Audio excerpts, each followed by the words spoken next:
রাধে রাধে। ওম নমো ভগবতে বাসুদেবায়। ওম নমো ভগবতে বাসুদেবায়। ওম নমো ভগবতে বাসুদেবায়।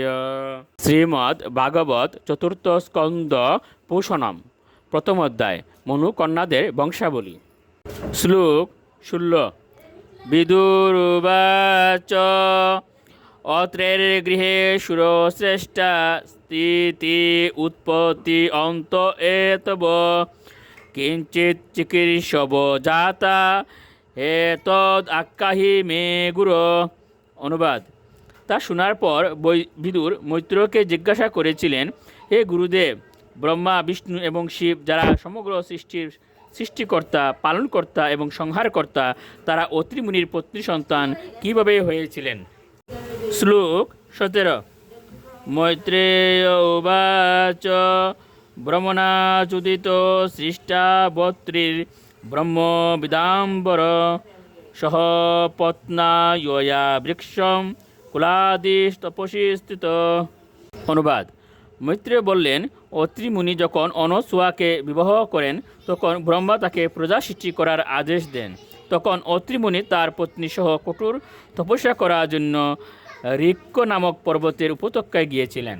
শ্লোক 18।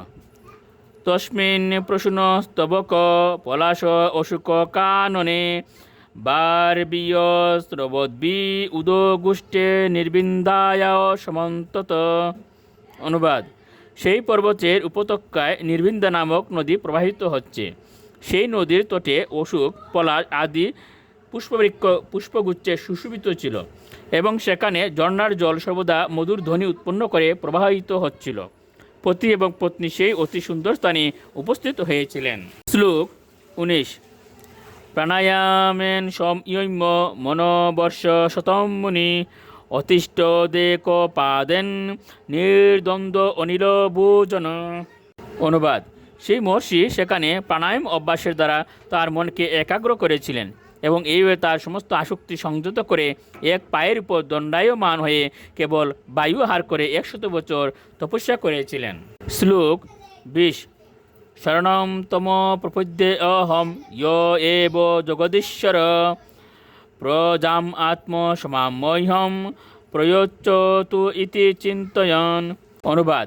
তিনি কামনা করেছিলেন, আমি যার শরণ গ্রহণ করেছি সেই জগদীশ্বর কৃপাপূর্বক আমাকে ঠিক তারই মতো একটি পুত্র প্রদান করুন।